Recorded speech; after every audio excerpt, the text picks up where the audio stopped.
Buenas tardes y bienvenidos todos a Encrucijada Pagana. Mi nombre es Carlos Sánchez y junto a mi compañera Baelia. Buenas tardes, Baelia. Buenas tardes. Pues seremos los encargados de guiaros una vez más por estos senderos. Buenas tardes a todos y bienvenidos. Bienvenida, como no, nuestra gran matrona Eris. Salve, Eris. En el programa de hoy traemos una nueva edición de Ungüento de Brujas en la que Carlos nos hablará del tarot. Efectivamente, hoy nos adentramos en el conocimiento de uno de los mutus líder más extendidos.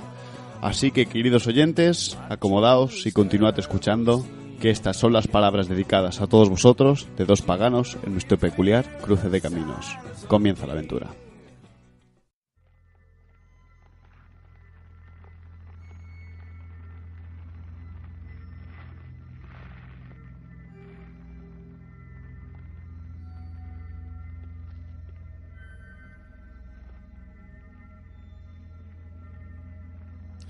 Hoy volvemos con una nueva entrega de la sección de Encrucijada Pagana llamada Ungüento de Brujas. Para los que no conozcan esta sección va a estar muy encaminada a la práctica y hoy quería tratar la herramienta, el libro, probablemente aquello que más ha acompañado a todos aquellos que se han entrado en la magia, y es el tarot. El tarot, ¿qué es? ¿De dónde viene? ¿Cuáles son sus orígenes? ¿Por qué nos llama tanto la atención? ¿A qué hace referencia el tarot? ¿Hace referencia a algo realmente el tarot? ¿De qué sirve? ¿Cómo lo podemos usar? Pues todo eso acompañado un poco de una base, vamos a decirlo, académica, o como mínimo lo intentaré, en la que hablaremos sobre su historia, hablaremos sobre sus orígenes, sus probables explicaciones, también sus correspondencias más locas, las ideas y aventuras que la gente ha proyectado sobre el tarot. Y también vamos a aproximarnos desde una perspectiva más práctica, de una perspectiva probablemente más mística y, como no, de una perspectiva mágica. Hay que decir que este programa va a ser dos programas, va a ser uno mucho más teórico y otro totalmente enfocado de una manera más práctica, puesto que el tarot en sí mismo contiene una historia larga, una historia que hay que comprender para realmente acercarse a este libro, que ya explicaremos más adelante por qué digo libro, de una manera realmente fiable y sin temer estar engañándonos a nosotros mismos. Así que, queridos oyentes, bienvenidos a Ungüento de Brujas y que comience la aquelarre. Bien, pues vamos a empezar por la pregunta básica de rigor, ¿no? ¿Qué es el tarot? El tarot es nada más y nada menos que un mazo de cartas, una baraja de cartas. ¿Por qué digo esto si antes he afirmado que cuando hablo de tarot hablo de un libro? Porque la historia del tarot es, sin duda, la historia de los juegos de cartas. Que luego haya habido un añadido o no a ese juego de cartas y que realmente signifique o no algo, de esto hablaremos más adelante, y por qué yo creo que efectivamente esto es así. El tarot es básicamente un juego de cartas que se cree que surgió en el siglo XIII-XIV y que está compuesto básicamente por 4 palos, los oros, las espadas, los bastones o bastos y las copas, y luego 21 arcanos mayores y el loco. Los arcanos mayores también son llamados triunfos y los 4 palos, el resto de cartas, también son llamados arcanos menores. El tarot tiene la característica de que no solo es una baraja de cartas, es también el conjunto de los 21 arcanos mayores y el loco, que se cree que pueden haber sido un añadido posterior a lo que fue el juego original. ¿Por qué se cree esto? Principalmente el tarot como juego de cartas está formado por esos 4 palos y ya de por sí las reglas de los juegos de alguna manera tienden a ser sencillas para hacer el juego más divertido y ameno. ¿Qué sucede si añadimos 21 cartas, todas ellas diferentes entre ellas, y luego encima el loco, que se cree que es el predecesor del actual comodín?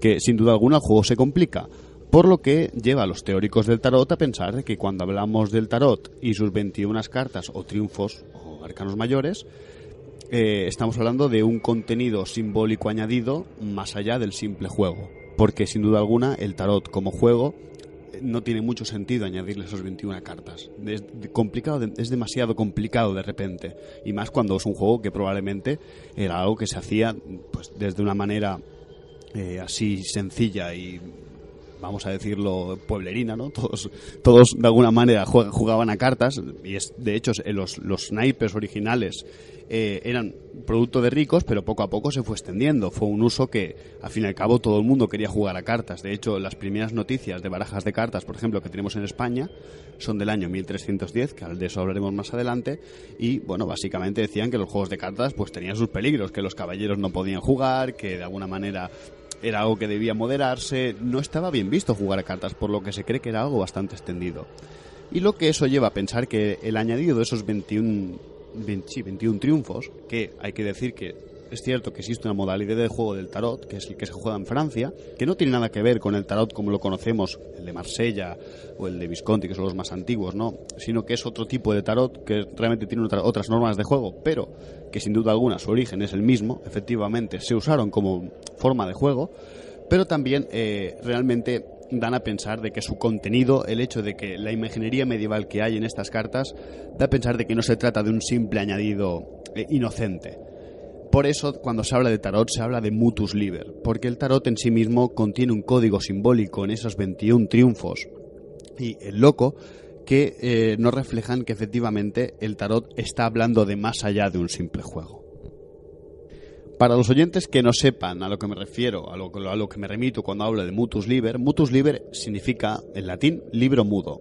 Un libro mudo es un libro conformado a partir de imágenes, a partir de un código simbólico, un lenguaje que nos remite constantemente a un discurso. Es como cualquier libro, tiene un discurso, pero a diferencia de los libros tradicionales, al usar el símbolo y no la palabra, está haciendo referencia a un discurso que puede ser leído y releído de una manera o de otra, y todas las lecturas de alguna manera, siempre que sean coherentes, tienen sentido. Por lo que el tarot como mutus liber es riquísimo, porque es cada de las 21 láminas más el loco, sin duda alguna conforman un microuniverso, un microcosmos, que sin duda alguna refleja mucho el macrocosmos y puede ser leído y releído de 1000 maneras diferentes, y todas ellas, siempre que tengan sentido entre sí, pues son válidas. Y de hecho esa es la gran riqueza del tarot, y de hecho es lo que más sorprende y sin duda alguna hace pensar que no es un fruto de la casualidad el tarot, porque sus 21 figuras sin duda alguna son una manera de reflejar el microcosmos única, que no se ha dado en ninguna forma más la historia del arte, y que sin duda alguna nos lleva a pensar de que ese libro está hecho de alguna manera intencionado. ¿Y cómo empezaría la historia del tarot? La historia del tarot es la historia de las barajas de cartas. Lo que sucede con la historia de los naipes es que es una historia muy poco documentada. Principalmente podemos conocer la historia de los naipes por razones jurídicas, y puesto que fuentes históricas apenas tenemos. Las barajas que nos han llegado de tarot más antiguas básicamente son del siglo XV, y por lo tanto de las barajas anteriores no conocemos nada. Hablar del tarot antes del siglo XV es siempre hablar de fuentes y muy indirectas. No conocemos el tarot antes del tarot de Visconti. ¿Qué sucede? La historia del tarot es una historia que está ligada a ese juego del que no sabemos muy bien su origen. Se han barajado varias teorías. Por un lado, se ha creído que el tarot es de un origen chino. Esta teoría yo la he visto defendida en tanto que en el año 1100 y algo, no recuerdo exactamente, un emperador chino encargó un juego de 32 láminas para jugar, efectivamente, pero que bueno, el origen del tarot y de esas cartas es totalmente diferente, no se parecen en nada, son dos juegos totalmente opuestos. También se barajó el origen indio de la baraja del tarot. De hecho hay un juego, el Das Avatar, que se juegan también con unas láminas redondas, esta vez, que bueno, pues hablan, por cierto, de las encarnaciones de Vishnu. Son los diferentes, cada palo hace referencia a una de las encarnaciones, pero también hay que decir que no tiene nada que ver con el tarot, es un juego totalmente diferente. Y de hecho ambos juegos surgieron más o menos sobre el año 1000, lo que da a pensar de que no necesariamente sean predecesores del tarot, sino que pueden haber sido influencias occidentales sobre Oriente, que también han existido. Luego, otros orígenes del tarot. También hay el origen histórico que se le atribuye a los árabes. De hecho, los árabes tenían unas cartas, los naibis, que efectivamente se cree que pues pueden haber sido predecesores de las cartas en sí mismas. Es decir, los 4 palos que conocemos, los oros, los bastos, las espadas y las copas. Pero también es cierto que ese origen se ha puesto en duda, puesto que el naipe en sí ya se conoce en Europa, o se cree que ya por el año los años 1200 ya se jugaba a cartas, aunque fuera de una manera, o sea, de una manera coloquial, de una manera sencilla. Ya las cartas se movían. Es muy probable que ya existieran esas cartas. De hecho, como ya he dicho antes, en 1310 ya hay documentos que afirman de que los juegos de cartas existían. Incluso más adelante pues se prohibió a los caballeros de Castilla jugar a las cartas para que no se distrajeran, porque al fin y al cabo los juegos de cartas llevaban a las rencillas, a las peleas y, como no, pues a ese mundo del juego en el que no todo siempre sale bien. Bueno, ¿qué sucede? El tarot, sin embargo, hasta esa época no se le menciona, no existe en el año 1300 el tarot como tal. Sin embargo, sí que existe una referencia en el año 1377 del padre Johannes, que era un sacerdote alemán de cuya identidad solo se conserva una firma, básicamente, en la que habla que existe un cierto juego llamado de los naipes que ha aparecido entre nosotros este año, y dice así: este juego describe a la perfección el estado actual del mundo, pero ¿cuándo, por quién y en qué lugar ha sido ingeniado este juego? Esto es algo que ignoro totalmente. Más adelante cita 6 tipos diferentes de baraja, entre las que hay alguna compuesta por 78 láminas, y se cree que esta puede haber sido el tarot, sobre todo el hecho de que describa el mundo tal cual. De hecho, esta es una de las pruebas a la que se remiten aquellos que creen que el tarot es un conjunto de imaginería medieval en la que los diferentes gremios que se encargaban de generar las cartas pues iban añadiendo simbología a ese conjunto de personajes. Una teoría muy interesante sobre el tarot es el origen de la misma palabra, tarot. Tarot, que luego más adelante ya hablaremos de los supuestos, nunca sabremos si reales o no, sentidos esotéricos de la palabra, pero uno de los posibles orígenes fuera que los tarots estuvieran tarotados. ¿Qué significa? Fueran láminas de oro tarotadas, que significa grabadas, en las que se pintaba por encima. De hecho, el primer tarot que se conserva, el de Visconti, es precisamente esto: láminas de oro sobre las que encima se ha dibujado y pintado.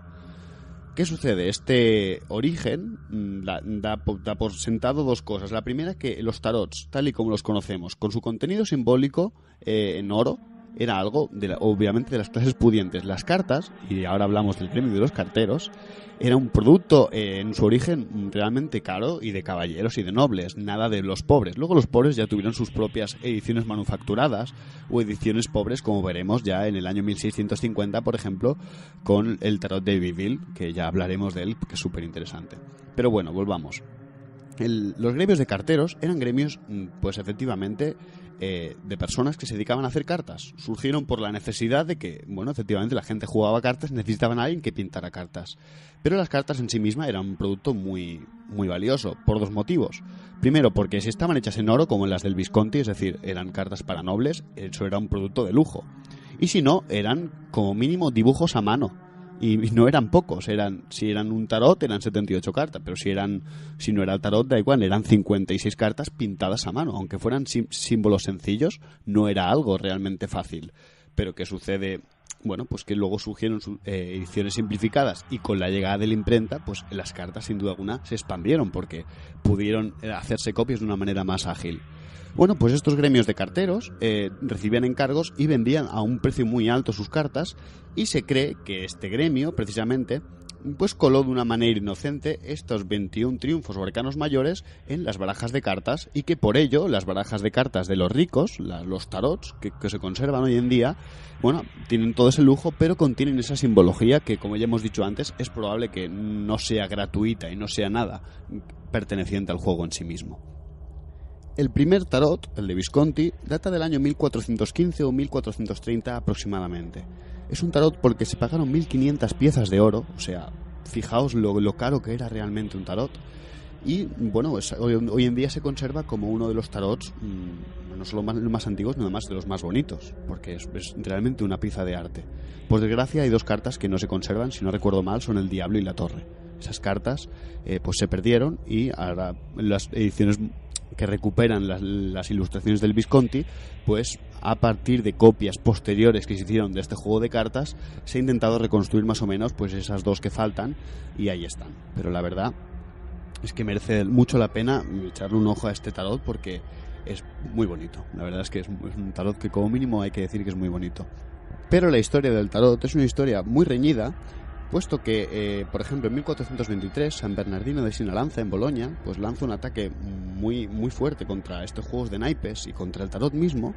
Y de hecho, este ataque fue pues acompañado por los pintores de cartas, los carteros también, porque se quejaban de que los grabados toscos, es decir, los grabados de una manera más sencilla del tarot, ya empezaban a extenderse por encima de las barajas iluminadas, de las barajas hechas con pan de oro, con oro, etcétera.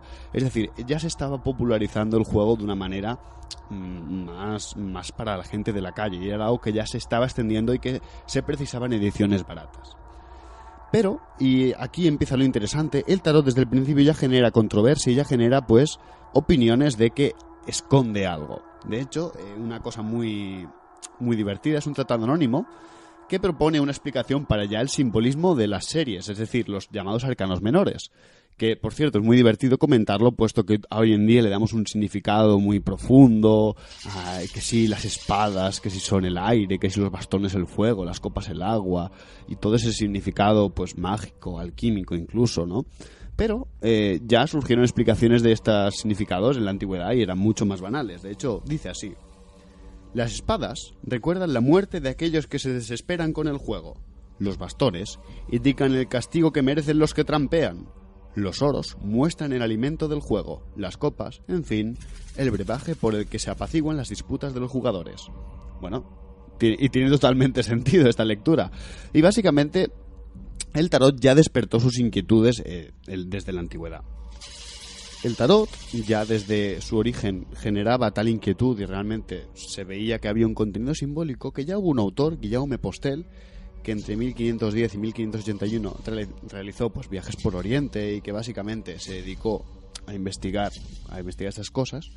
Básicamente publica un libro que se llama Clavis Absconditorum, donde establece ya la primera relación que conocemos entre la palabra tarot y rota o ator. Básicamente las letras del juego del tarot, ¿no?, con las 4 letras del tetragrammatón o el nombre de Dios. Es la referencia más antigua, ¿no?, de este simbolismo elíptico del tarot y sin duda el primer intento de esa explicación esotérica. O sea, ya es el momento en el que el tarot ya deja de ser un simple juego de cartas para empezar a tener una explicación más esotérica y más relacionada con lo divino, a pesar de su simbología, que no se sabía si realmente o no era algo, aunque se sabe que sin duda no podía ser ahí introducido de una manera inocente. Por cierto, si yo en algún momento digo inocente, siempre me estoy haciendo un poco de ironía. No es nada inocente el tarot, como ya veremos. Cuando hablamos de la historia del tarot, la mayoría de nosotros pensamos en el tarot de Marsella como el más antiguo, y no es cierto. El tarot de Marsella no es el más antiguo, sino sí que es bien cierto que es el que más se ha extendido. El tarot de Marsella tiene sus precursores en 2 tarots, pero uno principalmente.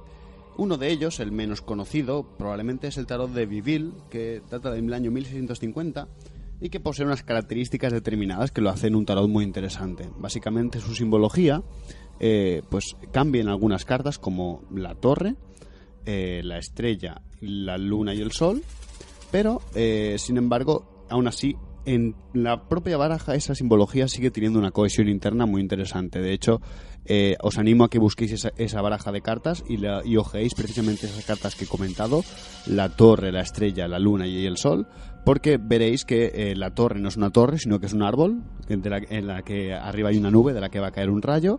La estrella no es una estrella, bueno, sí hay una estrella, pero hay un astrólogo en vez de una señora con 2 cántaros.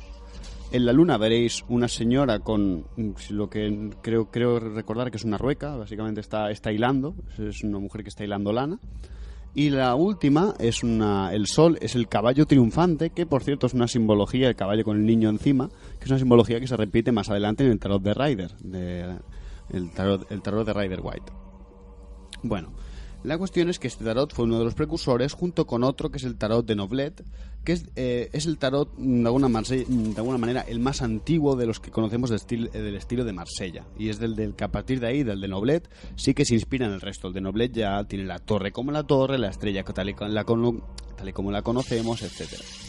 A partir de estos tarots, el tarot de Marsella fue el que más se fue popularizando, fue el que el estilo de Marsella, vamos a decirlo así, este tipo de tarots fue el más popular, y de hecho con la llegada del imprenta estos tarots pues llegaron a copiarse de una manera extensísima. De hecho hay un tarot que muchos conoceréis quizás, es el tarot español. En realidad es un tarot que proviene de Italia y que llegó a España pues desde otra vía, y sin embargo si ojeáis su contenido simbólico está inspirado en barajas más antiguas que las del clásico Marsella, como por ejemplo pueden ser los tarots los tarots que tienen por ejemplo el diablo una cara en la barriga del diablo. Por ejemplo, un tarot en el que la luna mira de frente y no de lado. Esos tarots son más antiguos que, por ejemplo, los tarots que conservamos de Marsella. Pero lo que se demuestra que hubo una enorme difusión y que con la imprenta pues estas cartas se iban imprimiendo una y otra vez. Bien, pues a partir de estas versiones más popularizadas del tarot estilo Marsella, ¿cómo es la evolución del tarot? ¿Cómo va adquiriendo significados o recuperándolos o digamos recodificándolos en nuevas imágenes?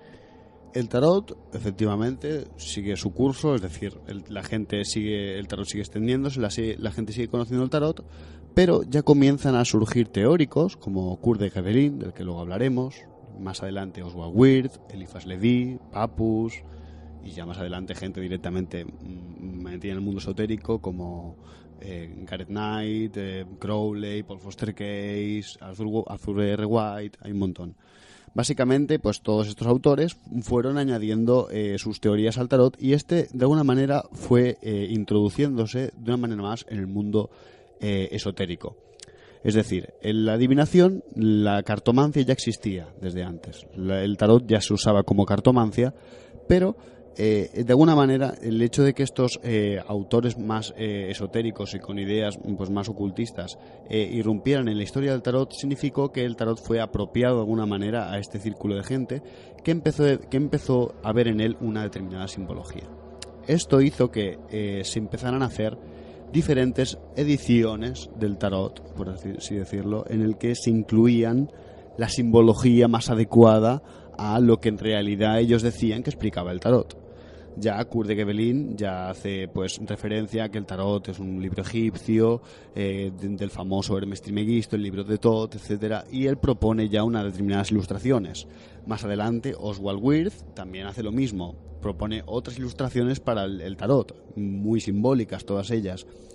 Por ejemplo, más adelante Eliphas Levi no llega a hacer una baraja completa, pero sí que es cierto que llega a proponer diferentes ilustraciones de cartas, y sin duda alguna él habla explícitamente del tarot como algo que contiene un significado muy profundo, y vamos a leer las siguientes palabras de Eliphas Levi para que veáis lo que él decía del tarot. Existe un libro que, a pesar de ser enormemente popular y de que podemos encontrarlo en todas partes, es el más desconocido y el más oculto de todos, porque contiene la llave de todos los demás. Obra monumental y singular, sencilla y fuerte como la arquitectura de las pirámides, durable, en consecuencia como ellas. Libro que resume todas las ciencias y cuyas combinaciones infinitas pueden resolver todos los problemas. Libro que hablando hace pensar. ¿Acaso la obra maestra del espíritu humano? Y con seguridad una de las cosas más bellas que la antigüedad nos ha legado. Pues como ya hemos visto, la importancia que le da Eliphas Levi al tarot es enorme, y el tarot entonces empezó a tener una lectura ya más esotérica en la que se le asoció tanto con la cábala como con la alquimia y otras escuelas de pensamiento que pertenecían ya a ese círculo esotérico. ¿Qué sucedió? Esto hizo que posteriormente muchos autores, básicamente gente metida en el mundo de las logias o de las hermandades iniciáticas, los Rosacruces incluso, como el caso de Arthur White, o ya pues gente como Crowley, decidieran dibujar su propio tarot, ¿no? Y así tenemos tarots tan famosos como el tarot de Arthur White, que es bueno, es el más conocido actualmente. De hecho en los 70, 80 ya se empezó a poner muy de moda, y de hecho es tan conocido hoy en día porque básicamente se puso de moda. Otro tarot muy famoso es el de Paul Foster Case, que se parece mucho al tarot de Rider White, y otro pues ya tenemos el tarot de Crowley, que cambia cierta simbología, o incluso más adelante el tarot de los 80, que a mí me gusta mucho, es el de Gareth Knight, que es pues también una persona metida en estos temas y que hizo un tarot propio en el que mucha simbología pues también pues sin duda alguna está reescrita, y eso es a lo que me quiero remitir. Estos tarots es cierto que incluyen nueva simbología, incluyen nuevas formas, incluyen otras ideas, pero se pueden seguir considerando tarots porque siguen manteniendo una estructura interna básicamente idéntica o casi idéntica en algunos casos a la del original, o como mínimo los tarots más antiguos. Es decir, conservan los mismos triunfos, conservan los mismos personajes, cambian algunas cosas, sobre todo el tema de correspondencia numérica, el famoso caso, ¿no?, de que en el tarot de Rider-Waite la fuerza es el 8 y la justicia es el 11, cuando clásicamente la justicia es el 8 y la fuerza es el 11. Es al revés. Lo mismo pasa, por ejemplo, con el tarot de Crowley, en el que la fuerza, por ejemplo, se llama la lujuria, y hay otras cartas que cambian su nombre, ¿no? El juicio, etcétera. Bueno, pues claro, todas estas cartas, a pesar de que cambian su simbología, en realidad solo hacen que reescribirla y reinterpretarla. Porque como el tarot es un mutus liber, es decir, es un libro que puede ser leído de una manera simbólica y el símbolo es un lenguaje universal que a todos nos habla y a todos nos produce ciertas connotaciones, eso ha hecho que las diferentes tradiciones esotéricas vean en el tarot un libro en el que pueden encontrar la explicación de su cosmos, de su manera de ver el cosmos, y por lo tanto un microcosmos que interpreta su macrocosmos. De ahí la gran riqueza y el hecho de que todo el mundo haya querido apoderarse del tarot. De hecho, vamos a remitirnos, como no, a tarots famosos como el de Jodorowsky, ¿no? Jodorowsky, junto a Camuin, el hombre que se dedicaba a imprimir cartas del tarot y que era heredero de esta fábrica familiar, no sé cómo decirlo. Bueno, ellos dicen que cogieron el tarot de Marsella, que ellos consideran el original, hicieron una reconstrucción a partir de los diferentes tarots y lograron hacer una edición nueva del tarot. A lo que, sin duda alguna, esto nos lleva a lo que iba a decir, ¿no? Que todo el mundo quiere tener la versión original y más antigua, la más perfecta del tarot. Todo el mundo quiere esa pureza. Pero yo precisamente una cosa que quiero comentar es que yo creo personalmente que no existe esa pureza. Pero no existe esa pureza puesto que el tarot no puede ser en sí mismo visto como un conjunto de dibujos en que cada dibujo y cada detalle sea relevante. No, puesto que si no habría tarots muy mal hechos y tarots perfectos. No. Lo importante que hay en el tarot son las figuras y los triunfos y las ideas a las que hacen referencia a esos triunfos. Por eso el tarot es esotérico. Porque no importa que la torre sea una torre o un árbol. Lo importante es la idea que hay detrás. De hecho, si estudiáis la simbología de tarots diferentes como el de Biville, os daréis cuenta de que con dibujos diferentes está haciendo referencia a una misma cosa. De hecho, el proceso de la torre, la estrella, el sol y la luna, muy interesante porque cambian los dibujos, pero sin embargo se llega a la misma conclusión, que es el juicio y el mundo. Pero bueno, de estas interpretaciones más esotéricas ya hablaremos más adelante. Y bien, pues ligado a esta idea de que todo el mundo quiere tener el tarot más auténtico, el más antiguo, pues a lo largo de la historia se han ido forjando diferentes mitos en torno al tarot. ¿Puedes comentarnos algunos de ellos? Sí, de alguna manera los mitos del tarot comienzan con el hecho de que el propio tarot es misterioso, ¿no? Hay una simbología que parece tan rica que nadie cree que sea fruto del azar.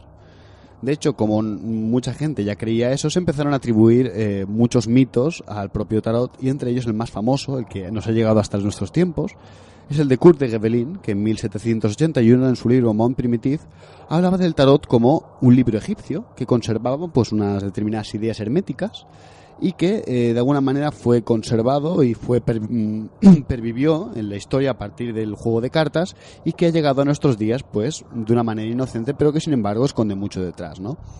Estas historias, ¿no?, pues hay muchas variantes y cada autor esotérico ha querido dar la suya.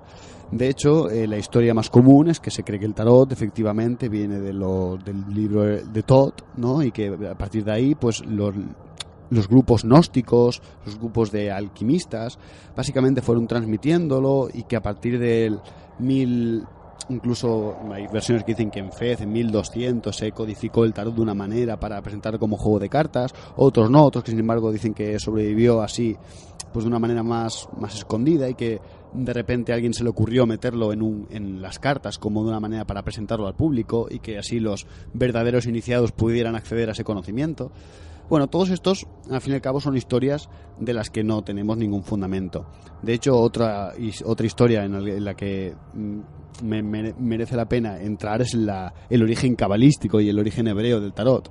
Se cree que, por ejemplo, el tarot podía haber sido algo hebreo, algo incluso propio de Moisés, y gente que lo remite incluso a Abraham. Claro, al fin y al cabo, el tarot es algo tan universal que todo el mundo quiere apropiárselo a sí mismo, ¿no? Bueno, pues se cree que también el tarot tiene un origen cabalístico.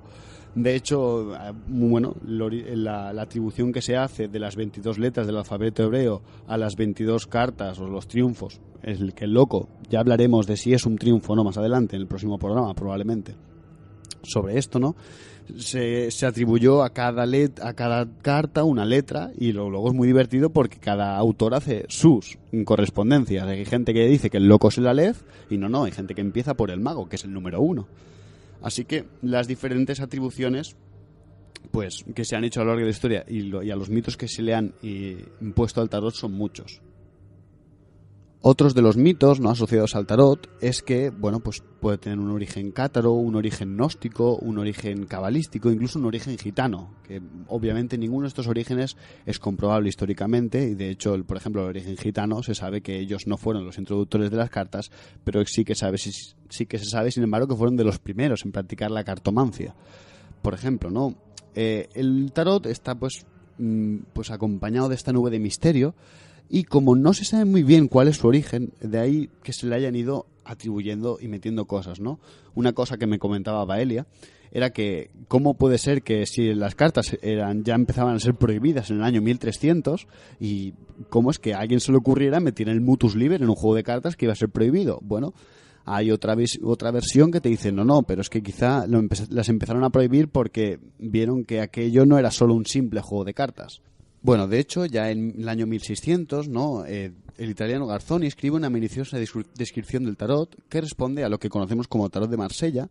Y esto es interesante porque aquí hay teóricos del tarot como Caluino que creen que es entonces cuando ya el tarot madura y tiene ese lenguaje jeroglífico universal, ¿no? En el que de alguna manera diversos simbologías cristianas, paganas, incluso populares, se centran, ¿no?, en lo que es la baraja para obtener una totalidad que contuviera el universo, ¿no? Lo que he hablado antes del microcosmos y el macrocosmos. Bien, y después de todas estas vueltas, idas y venidas de la evolución del tarot, háblanos un poco de sus usos. ¿Para qué sirve el tarot? El tarot sirve pues para muchas cosas, muchos han sido los usos que les he dado, pero principalmente la gente lo conoce por su uso adivinatorio, su uso básicamente predictivo.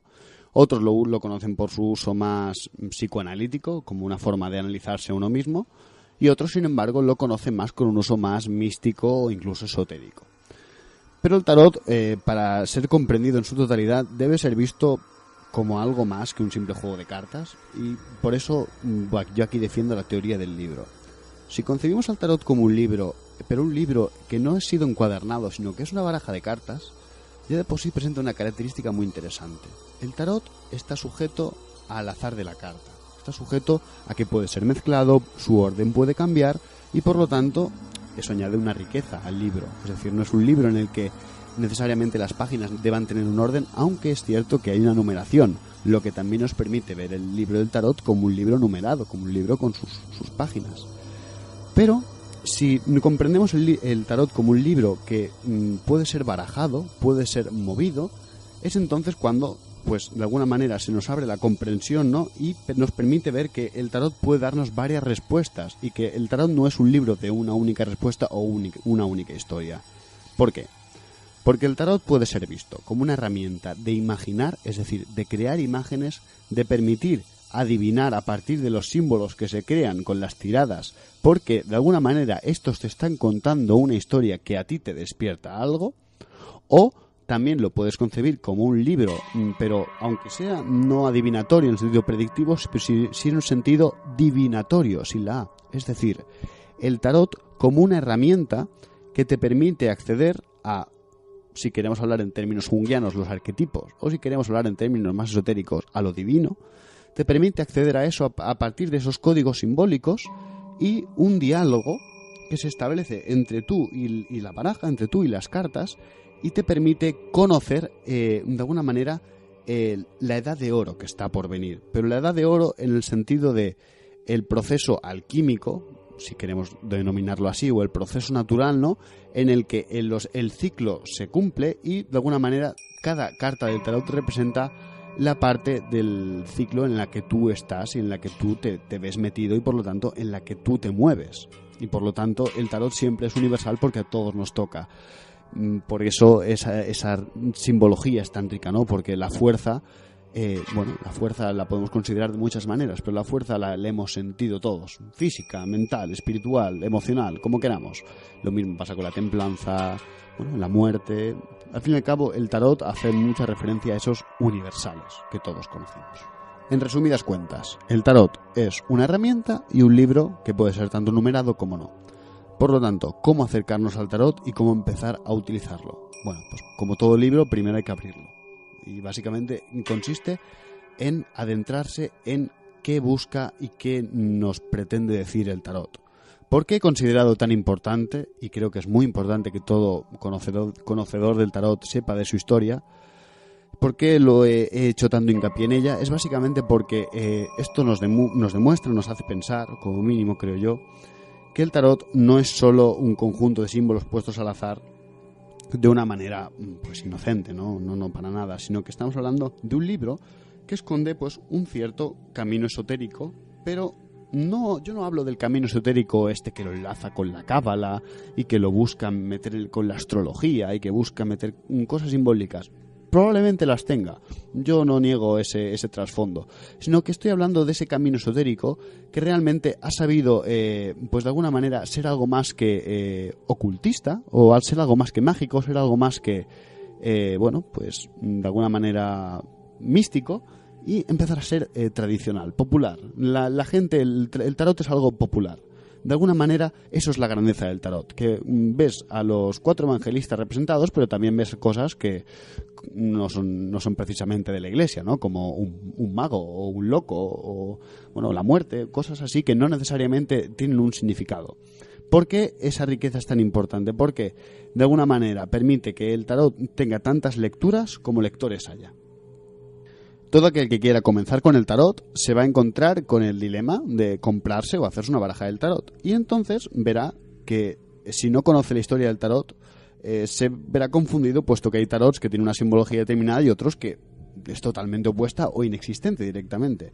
¿Por qué? Entonces aquí cobra sentido el que yo haya hecho hincapié en el hecho histórico. He hablado de barajas del tarot, ¿no? Como el tarot de Biville o el tarot de Noblet, ambas de Marsella, ambas de ese estilo, pero ambas tienen iconografías diferentes, pero sin embargo tienen una cohesión interna en todas ellas. Si, por ejemplo, en el de Biville vemos que el árbol, que es la torre, también aparece en la carta de la luna. Es decir, sigue habiendo una cohesión interna, igual que sucede en la torre del de Marsella, que se ven en las torres de la carta de la luna.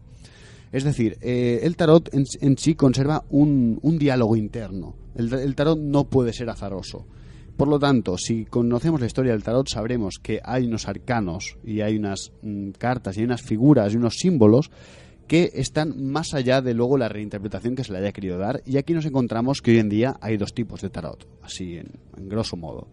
La primera son los tarots que tienen que ver con esta historia, que hacen referencia a esa simbología, la heredan y pueden hacer una reescritura, pero siempre conservando y añadiendo, nunca modificando de una manera deliberada y de alguna manera sustrayendo la idea que hay detrás de eso y haciendo con ella lo que les da la gana, ¿no? Y luego nos encontramos con los tarot de tipo de los otros, que básicamente no siguen ninguna de esas normas. El tarot random. Exactamente, tarot en el que el enamorado y sale pues una foto de un tío así muy bueno, la fuerza y sale un hombre musculoso, cosas así. Es decir, el tarot no es solo un nombre, no es solo un dibujo al azar, no, el tarot es un libro mudo, y como libro mudo no puede tener palabras para explicarse, tiene que ser a base del dibujo, el símbolo, lo que te explica.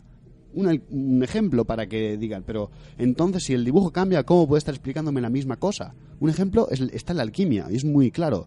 Los alquimistas de hace 600 años explicaban lo mismo que hacen los de 300 y que hacen lo mismo de 200. Cambian un poco los códigos, cambian un poco los dibujos, las ilustraciones, el estilo, las modas de las épocas, pero el fondo es el mismo. La explicación alquímica, la gran obra a la que hacen referencia es la misma, y con el tarot sucede lo mismo.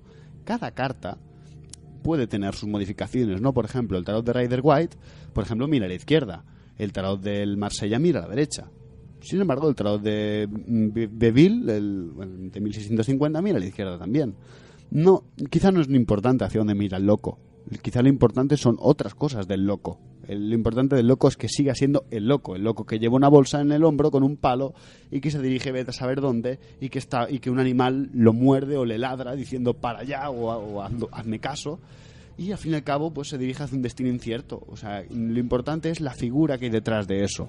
Luego pues le quieren añadir matices, pero al fin y al cabo todos esos matices que se le añaden, si queréis ver una baraja que añade muchos matices, por ejemplo es el tarot Bota, el de Paul Foster Case, veis que hay mucha simbología, está muy bien dibujada y de una manera muy clara. Pues vemos, ¿no?, que toda esa simbología no le resta valor a lo que es el loco, lo que podríamos llamar o arquetipo de loco o la idea de loco. No, sencillamente la complementa, le suma, le añade más matices, le añade más riqueza simbólica. Por eso cuando a todos aquellos que se dirijan al tarot, si queréis tener un buen tarot, tiene que ser un tarot que se remita de alguna manera a ideas clásicas. Es decir, ideas en las que están los 21 triunfos y el loco, que ya hablaremos de por qué el loco es o no es un arcano, y deben tener además los arcanos menores, que ya cada uno dirá o si prefiere o no. Yo aquí no me voy a meter si le quieren contar o no una simbología. Yo personalmente opino que los tarots, los arcanos menores tienen una simbología, pero que no es una simbología que pretenda ser profunda como es el caso de los arcanos mayores, que sí que tienen claramente una función de enseñar, de mostrar algo. Bueno, entonces con este caso de los tarots ya más o menos todos conocemos que hay muchísimas barajas. Hay barajas que son más prácticas, son para usarse, y hay barajas que son pues meramente de coleccionista. De hecho, una cosa que a mí personalmente me parece muy triste es cuando tenemos un ilustrador más o menos conocido. Esto me pasó con el tarot, por ejemplo, de Luis Rollo, que bueno, pues supongo que alguien habrá comprado los derechos de algunas láminas o ilustraciones y entonces las va poniendo, numerando, pero que ya, o sea, no tiene nada que ver la imagen con el significado de la carta, algo completamente random. Ya no es que sea una reinterpretación, sino que es, bueno, aquí 1, 2, 3, 4, 5 y así hasta 22.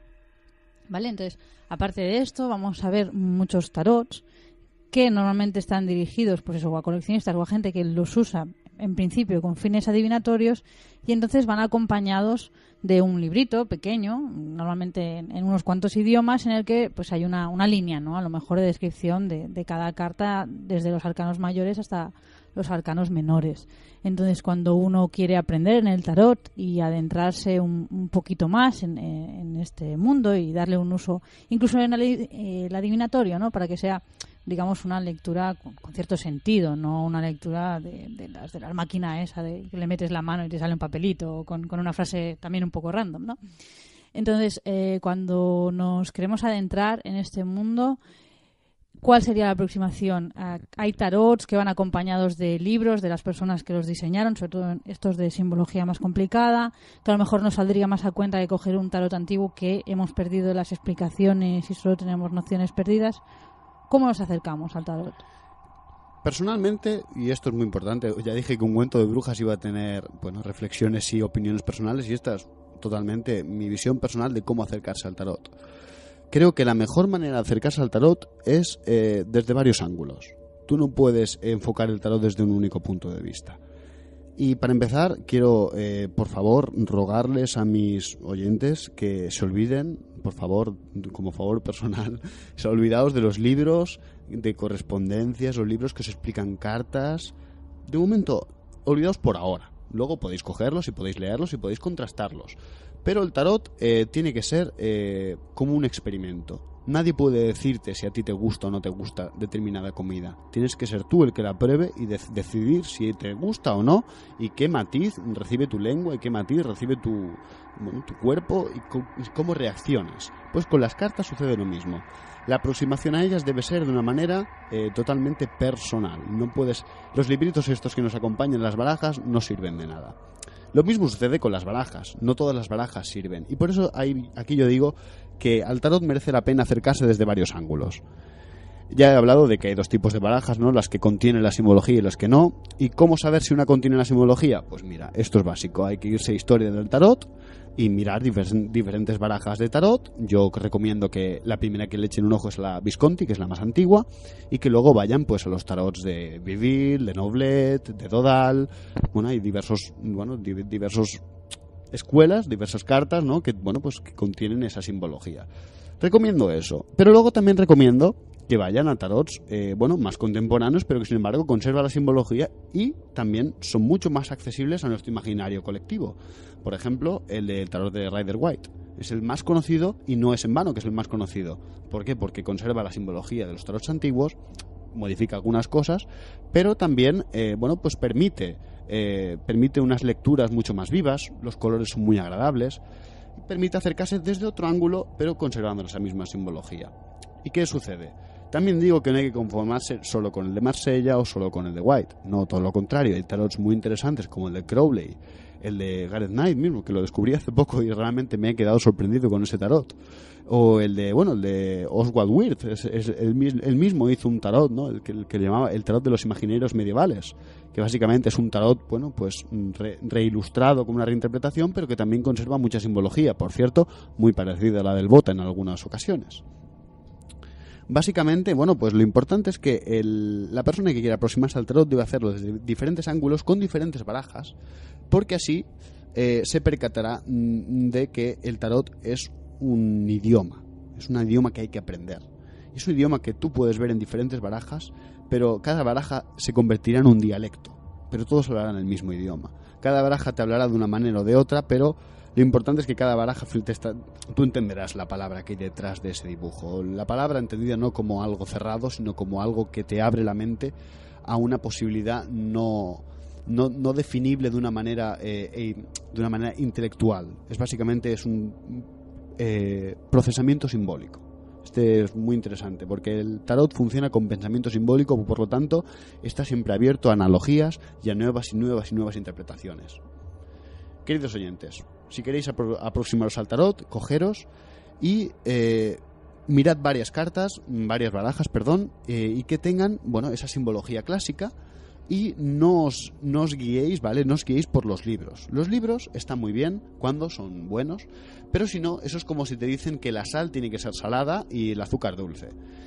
No te están diciendo nada nuevo. No es nada que tú no puedas ver en la carta. De hecho, envidio a la gente que pueda aproximarse al tarot de una manera inocente y saber, ¿no?, qué hay realmente en esas cartas por sí mismos y no porque se lo hayan explicado. Una anécdota personal es que mi primer tarot me lo regalaron a los 15 años. Era un tarot familiar, por así decirlo, en el que, mi abuela me lo regaló y era su tarot que, ella no lo iba a usar más. Yo no sabía nada del tarot, pero ya miraba el tarot. Yo me di cuenta que gracias a eso tengo ideas del tarot que no son las clásicas, pero son útiles y me han llevado a conclusiones que hay otras personas que han llegado a ellas de otra manera, dando muchas más vueltas que yo, que sencillamente miré el tarot por mí mismo. Y es a lo que quiero remitir. El tarot, los libros de correspondencias, olvidaos por ahora. Buscad vuestro significado en el tarot.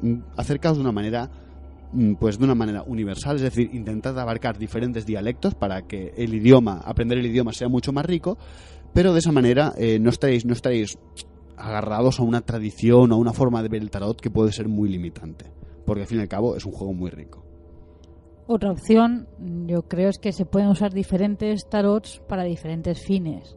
O sea, por ejemplo, si os acercáis con el tarot del Rider-Waite o el de Paul Foster Case, pues vais a tener la posibilidad de aprender, además de aprender sobre el tarot, digamos, básico, pues aprender cosas en relación con la tradición esotérica occidental, ¿no?, que de otra manera pues a lo mejor no serían tan comprensibles o no sería tan fácil de trabajarlas poco a poco y de irlas interiorizando. Ahora bien, yo por ejemplo cuando vi la carta de la luna, a mí la carta de la luna siempre me ha dado un poco de grima, las cosas como son, hasta que vi la carta que me enseñó Carlos, que sale la hilandera. Claro, aquello fue una rotura total, ¿no? O sea, ¿qué tarot es ese? El tarot de Viville, el de 1650. Pues ahí como sigue siendo la luna y sigue estando dentro de un tarot, pero ya te está hablando otro idioma que pues yo, que estoy en contacto con diferentes tradiciones, pues me está hablando precisamente un dialecto, por así decirlo, que me llama mucho más en otros aspectos. Eso no quiere decir que yo tenga que elegir forzosamente entre una baraja u otra. O sea, uno puede hablar varios idiomas y dependiendo de la ocasión y de lo que necesitemos de él, pues podemos acercarnos a una versión u a otra de este libro mudo. Pues como ya hemos dicho, el tarot tiene una aproximación como herramienta o como libro mudo al azar, por ser una baraja de cartas, o libro mudo numerado, y por lo tanto aquí termina el programa de hoy, básicamente. Hay que decirlo, ¿no? En serio, este programa da para mucho, esto es un tema que realmente tiene mucha profundidad, y en el programa siguiente lo que vamos a tratar es no solo un poco la simbología, ojo al dato, no me llevaré la contraria a mí mismo, yo no voy a dar listas de correspondencias, no, lo que quiero es contar un poco diferentes historias que puede haber detrás de cada carta, más o menos, de una manera un poco resumida. Quiero hablar un poco de la cohesión interna del tarot a partir de diferentes representaciones. De hecho, vamos a dejar tanto en la web como en Facebook las imágenes de diferentes barajas para que a medida que vayáis escuchando el siguiente programa podáis entender esa cohesión interna de la que estoy hablando. Quiero básicamente con el programa siguiente que quede claro esto que hemos comentado hoy, de que existe una cohesión interna y una simbología interna del tarot que merece ser respetada. Es decir, la comprenderé del todo o no la comprenderé nada, pero sí que estoy seguro que puedo transmitir el hecho de que no es algo que puedas modificar a tu gusto y a tu manera, en el sentido de cambiar el símbolo de su significado y extraerlo. No. Todo tiene un diálogo interno que merece ser respetado, porque cuando es respetado es cuando te habla a ti. De hecho, hablaba ahora mismo con Baelia, ¿no? El hecho de que como las diferentes cartas de diferentes barajas nos dicen una cosa, pero nos transmiten a la mismo, pero claro, generan conjuntos simbólicos con los que estamos más o menos familiarizados, ¿no? Como el tarot de Deville, que ya veréis la semana que viene, en el que la hilandera nos recuerda a una bruja, a Holda quizás. Al fin y al cabo está hilando bajo un árbol, un axis mundi. Bueno, es toda una simbología que te habla más o te habla menos, pero que conserva un diálogo interno, pues lógico. La cuestión es que el próximo programa trataremos de cómo acercarnos al tarot y a este diálogo, y cómo poder hacerlo de una manera en la que, bueno, pues no ceñirnos a los libros de correspondencia, sino una experiencia más viva. Así que, queridos oyentes, aquí termina por hoy la sección de Un cuento de brujas, y no olvidéis que el verdadero aquelarre se celebra en vuestra alma. Hasta pronto.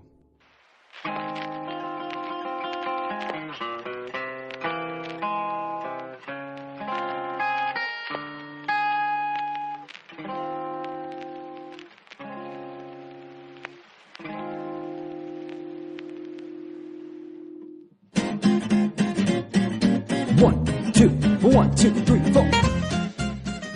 Bueno, pues aquí termina nuestro programa de hoy. Esperamos que haya sido de vuestro agrado. Desde Encrucijada Pagana damos las gracias a todos los oyentes que nos seguís a través de Sardañola Radio, o bien a través de los podcasts en iVoox o de los vídeos en nuestro canal de YouTube.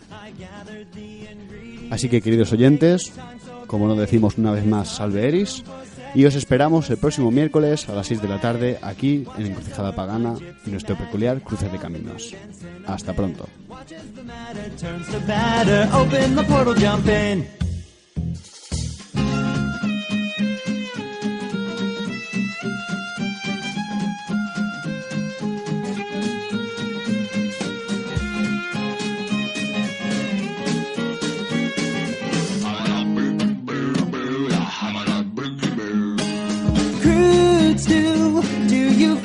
Apple bloom. Sometimes life is not a cakewalk served up on a silver spoon. Toss a fig and save the date, and bread and butter, chant and mutter, marination, incantation, chocolate icing, timeline splicing, yeast is rising, rectifying.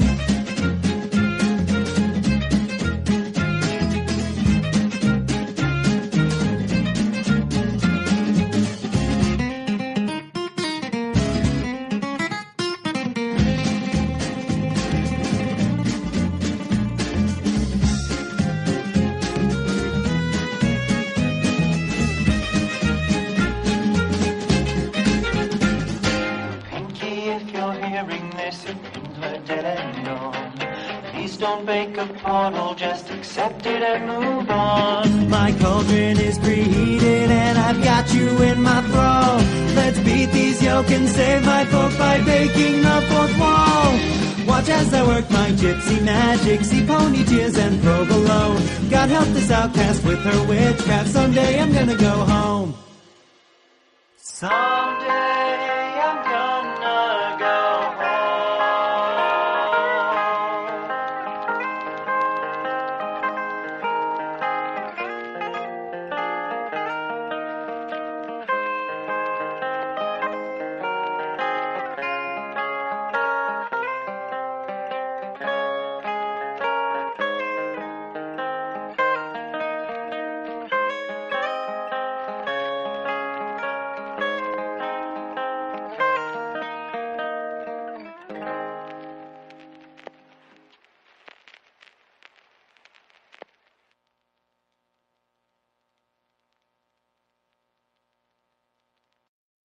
Pueblerina, ¿no? Todos de alguna manera jugaban a cartas y de hecho los naipes originales eran producto de ricos, pero poco a poco se fue extendiendo. Fue un uso que al fin y al cabo todo el mundo quería jugar a cartas. De hecho, las primeras noticias de barajas de cartas, por ejemplo, que tenemos en España son del año 1310, que de eso hablaremos más adelante, y bueno, básicamente decían que los juegos de cartas pues tenían sus peligros, que los caballeros no podían jugar, que de alguna manera era algo que debía moderarse, no estaba bien visto jugar a cartas, por lo que se cree que era algo bastante extendido. Y lo que eso lleva a pensar que el añadido de esos 21 triunfos, que hay que decir que es cierto que existe una modalidad de juego del tarot, que es el que se juega en Francia, que no tiene nada que ver con el tarot como lo conocemos, el de Marsella o el de Visconti, que son los más antiguos, ¿no? Sino que es otro tipo de tarot que realmente tiene otras normas de juego, pero que sin duda alguna su origen es el mismo. Efectivamente se usaron como forma de juego, pero también realmente dan a pensar de que su contenido, el hecho de que la imaginería medieval que hay en estas cartas, da a pensar de que no se trata de un simple añadido inocente.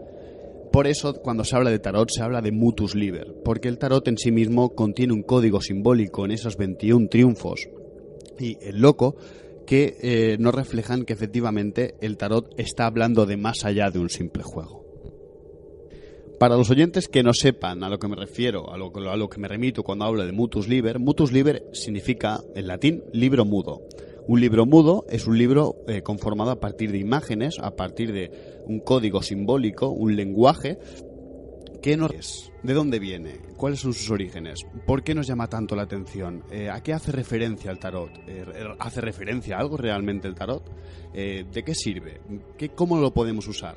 Pues todo eso acompañado un poco de una base, vamos a decirlo, académica, como mínimo lo intentaré, en la que hablaremos sobre su historia, hablaremos sobre sus orígenes, sus probables explicaciones, también sus correspondencias más locas, las ideas y aventuras que la gente ha proyectado sobre el tarot. Y también vamos a aproximarnos desde una perspectiva más práctica, de una perspectiva probablemente más mística y, como no, de una perspectiva mágica. Hay que decir que este programa va a ser 2 programas, va a ser uno mucho más teórico y otro totalmente enfocado de una manera más práctica, puesto que el tarot en sí mismo contiene una historia larga, una historia que hay que comprender para realmente acercarse a este libro, que ya explicaremos más adelante por qué digo libro, de una manera realmente fiable y sin temer estar engañándonos a nosotros mismos. Así que, queridos oyentes, bienvenidos a Un Cuento de Brujas y que comience la aquelarre. Bien, pues vamos a empezar por la pregunta básica de rigor, ¿no? ¿Qué es el tarot? El tarot es nada más y nada menos que un mazo de cartas, una baraja de cartas. ¿Por qué digo esto si antes se ha afirmado que cuando hablo de tarot hablo de un libro? Porque la historia del tarot es, sin duda, la historia de los juegos de cartas. Que luego haya habido un añadido o no a ese juego de cartas y que realmente signifique o no algo, de esto hablaremos más adelante, y por qué yo creo que efectivamente esto es así. El tarot es básicamente un juego de cartas que se cree que surgió en el siglo XIII-XIV y que está compuesto básicamente por 4 palos, los oros, las espadas, los bastones o bastos y las copas, y luego 21 arcanos mayores y el loco. Los arcanos mayores también son llamados triunfos y los 4 palos, el resto de cartas, también son llamados arcanos menores. El tarot tiene la característica de que no solo es una baraja de cartas, es también el conjunto de los 21 arcanos mayores y el loco, que se cree que pueden haber sido un añadido posterior a lo que fue el juego original. ¿Por qué se cree esto? Principalmente el tarot, como juego de cartas, está formado por esos 4 palos y ya de por sí las reglas de los juegos de alguna manera tienden a ser sencillas para hacer el juego más divertido y ameno. ¿Qué sucede si añadimos 21 cartas, todas ellas diferentes entre ellas, y luego encima el loco, que se cree que es el predecesor del actual comodín? Que sin duda alguna el juego se complica, por lo que lleva a los teóricos del tarot a pensar de que cuando hablamos del tarot y sus 21 cartas o triunfos o arcanos mayores, estamos hablando de un contenido simbólico añadido más allá del simple juego, porque sin duda alguna el tarot como juego no tiene mucho sentido añadirle esos 21 cartas. Es demasiado complicado de repente, y más cuando es un juego que probablemente era algo que se hacía pues desde una manera así sencilla y, vamos a decirlo, remite constantemente a un discurso. Es como cualquier libro, tiene un discurso, pero a diferencia de los libros tradicionales, al usar el símbolo y no la palabra, está haciendo referencia a un discurso que puede ser leído y releído de una manera o de otra, y todas las lecturas de alguna manera, siempre que sean coherentes, tienen sentido. Por lo que el tarot como mutus liber es riquísimo, porque es cada de las 21 láminas más el loco, sin duda alguna conforman un microuniverso, un microcosmos, que sin duda alguna refleja mucho el macrocosmos y puede ser leído y releído de 1000 maneras diferentes, y todas ellas, siempre que tengan sentido entre sí, pues son válidas. Y de hecho esa es la gran riqueza del tarot, y de hecho es lo que más sorprende y sin duda alguna hace pensar que no es un fruto de la casualidad el tarot, porque sus 21 figuras sin duda alguna son una manera de reflejar el microcosmos única, que no se ha dado en ninguna forma más la historia del arte, y que sin duda alguna nos lleva a pensar de que ese libro está hecho de alguna manera intencionado. ¿Y cómo empezaría la historia del tarot? La historia del tarot es la historia de las barajas de cartas. Lo que sucede con la historia de los naipes es que es una historia muy poco documentada. Principalmente podemos conocer la historia de los naipes por razones jurídicas, y puesto que fuentes históricas apenas tenemos. Las barajas que nos han llegado de tarot más antiguas básicamente son del siglo XV, y por lo tanto de las barajas anteriores no conocemos nada. Hablar del tarot antes del siglo XV es...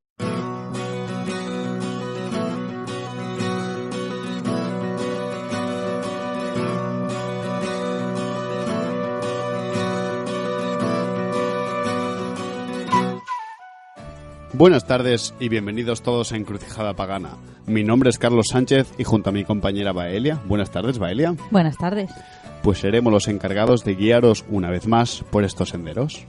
Buenas tardes a todos y bienvenidos. Bienvenida, como no, nuestra gran matrona Eris. Salve, Eris.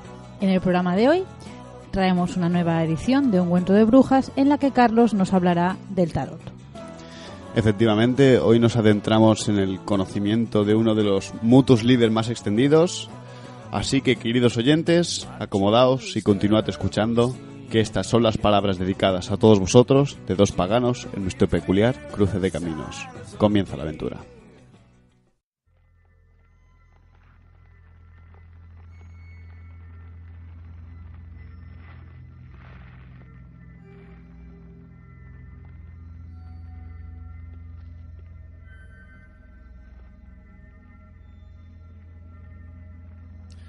Hoy volvemos con una nueva entrega de la sección de Encrucijada Pagana llamada Ungüento de Brujas. Para los que no conozcan esta sección va a estar muy encaminada a la práctica, y hoy quería tratar la herramienta, el libro, probablemente aquello que más ha acompañado a todos aquellos que se han entrado en la magia, y es el tarot. El tarot, ¿qué?